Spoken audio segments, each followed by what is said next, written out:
السلام علیکم ناظرین اس سین میں ہم دیکھیں گے کہ اورحان سردار سلطان اورحان کے قبیلے میں آئی ہوئی اس پارچہ خاتون اپنے گھوڑے پر سوار ہو کر جانے لگتی ہیں تو اورحان سلطان کہتے ہیں کہ اس پارچہ خاتون آپ نہ جائیں، آپ کا گھوڑا ٹھیک نہیں ہے، لیکن اس پارچہ خاتون نہیں سنتی۔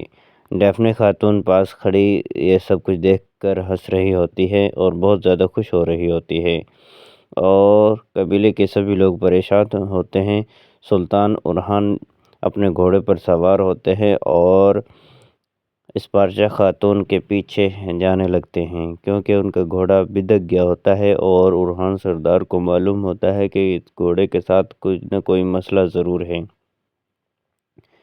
اسی وجہ سے اورحان سردار اس پارچہ خاتون کے پیچھے جاتے ہیں۔ اس پارچہ خاتون کا گھوڑا کو زہر دیا جاتا ہے، جس کی وجہ سے وہ قابو سے باہر ہو جاتا ہے اور بہت زیادہ تیز رفتار سے دوڑتا ہے۔ اورحان سردار بھی اپنے گھوڑے پر سوار ہو کر اس کے پیچھے بہت تیز رفتار سے دوڑتے ہیں کہ اس پارچہ خاتون کو بچایا جا سکے۔ ناظرین اس سین میں ہم دیکھیں گے کہ اورحان سردار اس پارچہ خاتون کو بچانے کے لیے اس کے قریب پہنچ چکے ہیں اور اس کو بچانے کی پوری کوشش کر رہے ہیں، لیکن اس پارچہ خاتون کے گھوڑے کو زہر دیا گیا ہے، جس کی وجہ سے اس پارچہ خاتون بھی اس کو قابو نہیں کر سکتی۔ وہ بہت پریشان ہوتی ہے کہ اب کیا ہوگا، گھوڑا قابو سے باہر ہوتا ہے۔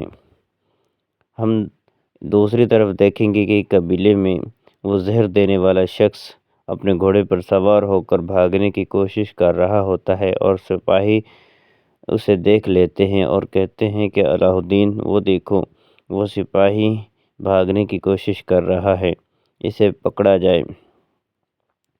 سپاہی اس کو پکڑنے کے لیے دوڑتے ہیں، لیکن وہ گھوڑے کو ایڑی لگاتا ہے اور تیزی سے دوڑاتا ہے، تو سپاہی اس کے پیچھے بھاگتے ہیں۔ علاء الدین کہتا ہے اس ملعون کو پکڑو، لیکن وہ سپاہیوں سے آگے نکل جاتا ہے۔ علاء الدین سردار اس کو پکڑنے کے لیے آگے کی طرف دوڑتے ہیں اور اس کو آگے سے دوڑ کر دیکھتے ہیں کہ وہ تو نکلنے کی پوری کوشش کر رہا ہے اور اسے پکڑ لیتے ہیں۔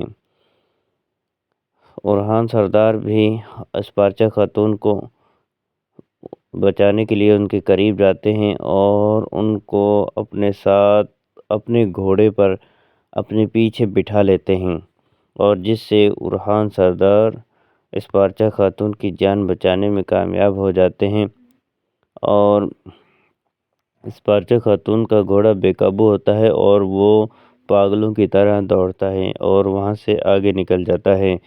اورحان سردار گھوڑے کو آہستہ کرتے ہیں اور ایک جگہ رک جاتے ہیں۔ ہم دیکھیں گے کہ اس پارچہ خاتون کو اورحان سردار اپنے گھوڑے سے نیچے اتارتے ہیں اور اس کے بعد خود بھی اپنے گھوڑے سے نیچے اترتے ہیں، اور اس اورحان سردار کہتے ہیں کہ اس پارچہ خاتون آپ ٹھیک ہیں؟ اس پارچہ خاتون کہتے ہیں کہ میں ٹھیک ہوں، بہت شکریہ اورحان سلطان۔ اورحان سلطان کا شکریہ ادا کرتی ہیں، اور اورحان سردار کہتے ہیں کہ آپ کے گھوڑے کو زہر کس نے دیا ہے؟ اس پارچہ خاتون کہتے ہیں کہ مجھے معلوم نہیں، اتنے میں کچھ سپاہی آ جاتے ہیں اور وہ اورحان سردار کو اور اس پارچہ خاتون کو قتل کرنے کی کوشش کرتے ہیں۔